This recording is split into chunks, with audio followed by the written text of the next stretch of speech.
नाजरीन, आप देख रहे हैं द लोकल जर्नलिस्ट और द लोकल जर्नलिस्ट की टीम इस वक्त मौजूद है डॉक्टर सेगमेंट में डॉक्टर संजय कुमार गुप्ता सर के साथ। सबसे पहले तो डॉक्टर संजय कुमार गुप्ता सर, बहुत बहुत रमजान मुबारक आपको। आपको भी मुबारकबाद दे रहे हैं रमज़ान का। और अभी तो ये जो रोज़ा का महीना है, इसमें हम रोज़ा जो लोग रखते हैं रमज़ान में, हम उनको मुबारकबाद देंगे, कॉन्ग्रेचुलेशन जनाएंगे आगामी ईद का जो आ रहा है। और इसमें हम बोलेंगे जो रोज़ा का जो महीना है, फास्टिंग का महीना, तो ये बहुत ही टफ है। लेकिन हमने देखा है कि बहुत हमारे जो पेशेंट्स हैं, those who are diabetics, hypertensive, having multiple problems, उन लोग भी रोज़ा रखते हैं। लेकिन रोज़ा रख करके उन लोग को दवा लेकिन ठीक टाइम में खाना जरूरी है। बहुत बहुत डायबिटिक पेशेंट्स हैं, उन लोग को हम लोग इनकरेज करते हैं नॉट टू कीप द रोज़ा, क्योंकि रोज़ा में क्या होता है कि फास्टिंग पीरियड जो है कम से कम 10-12 घंटा का, तो इसमें फॉल ऑफ शुगर जो हाइपोग्लाइसीमिया है, that is very very dangerous. So उन उन लोग को हम लोग डिस्करेज करते हैं to keep the roza. Otherwise रोज़ा रखना बहुत ही अच्छा है। ये तो एक scientific, I think it is very scientific scientific background, because ये जो फास्टिंग पीरियड में हमारा जो मेटाबॉलिज्म है, जो fat metabolism, cholesterol, lipid profile, liver function, all the organs they get rest. So this is very scientific. Rest मिलने से क्या होता है, the organs they get rejuvenated, उनका जो फंक्शन है बाद में अच्छा हो जाता है। और जब इफ्तारी के टाइम में हम बोलेंगे कि जो खाना पीना जो चाहिए है, that should be very very light food, not oily और स्पाइसी और रिच फूड। तो ये बहुत ही इम्पोर्टेंट है कि जब इफ्तारी के टाइम में द रोज़ा जो लोग रखते हैं, they should take very light food and balance diet.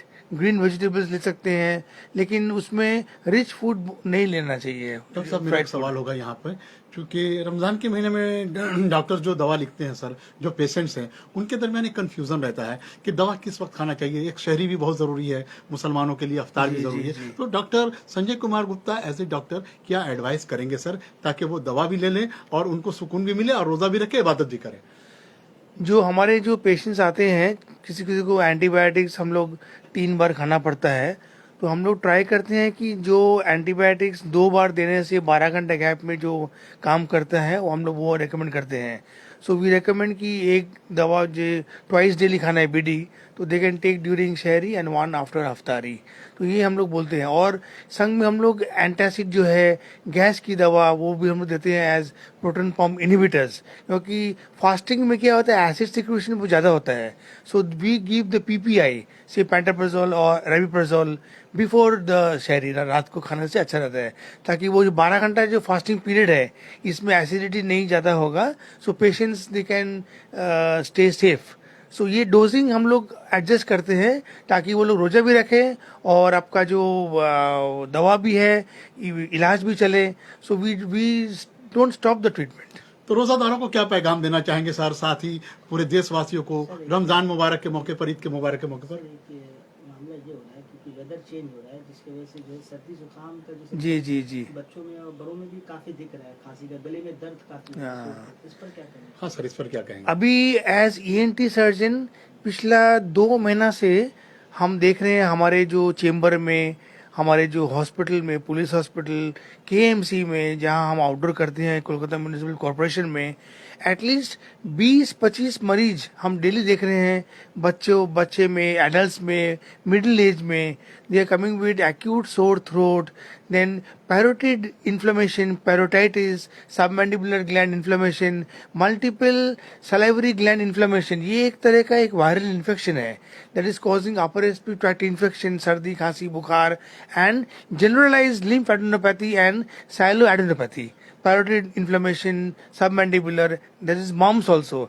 सो इन लोग में हमने अब देखा है रिसेंटली 2 महीना से बहुत ही ज्यादा पेशेंट्स आ रहे हैं। तो ऐसे पेशेंट्स को सर क्या दवा प्रिस्क्राइब कर रहे हैं या क्या मशवरा देंगे सर डॉक्टर संजय कुमार गुप्ता? हम लोग बोलते हैं कि दे शुड अवॉइड कोल्ड, ऐसा फ्रिज का पानी, आइसक्रीम, दही, केला, कोल्ड ड्रिंक वगैरह एसी में ज़्यादा नहीं रहना चाहिए, to stay in warm environment, ताकि वो वायरस और फ्लेयर नहीं करे।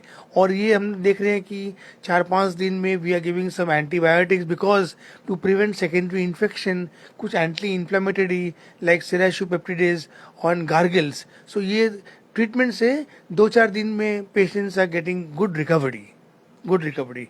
And diet control is very, very important, and we are advising for balanced diet, high protein diet, and avoid cold is very, very important. Breast feeding mother's को क्या advice देंगे? Breast feeding mother's को थोड़ा से सावधान रहना पड़ेगा, क्योंकि अगर वो ब्रेस्ट फीडिंग मदर का अगर वायरल इन्फेक्शन होता है या कुछ भी बुखार आता है या bacterial infection, so that can be transmitted to the child who is taking the breastfeeding. So we advise the mothers to stay in warm environment and to avoid cold and consult the physician at the earliest. बहुत बहुत शुक्रिया doctor Sanjay Kumar Gupta sir. तो नाजरीन, आप देख रहे हैं ground zero report the local journalist पर डॉक्टर सेगमेंट ऑन रमजान मुबारक। आप सबको रमजान मुबारक। और डॉक्टर संजय कुमार गुप्ता ने बहुत ही अच्छी बातें कही कि अफ्तार के बाद आप लाइट अफ्तार करें, लाइट खाना खाएं, ताकि आप इबादत भी कर सके, रोज़ा भी रख सके। और मौसम में तब्दीली देखने को मिल रही है, लिहाजा ठंड से बचने की सख्त जरूरत है।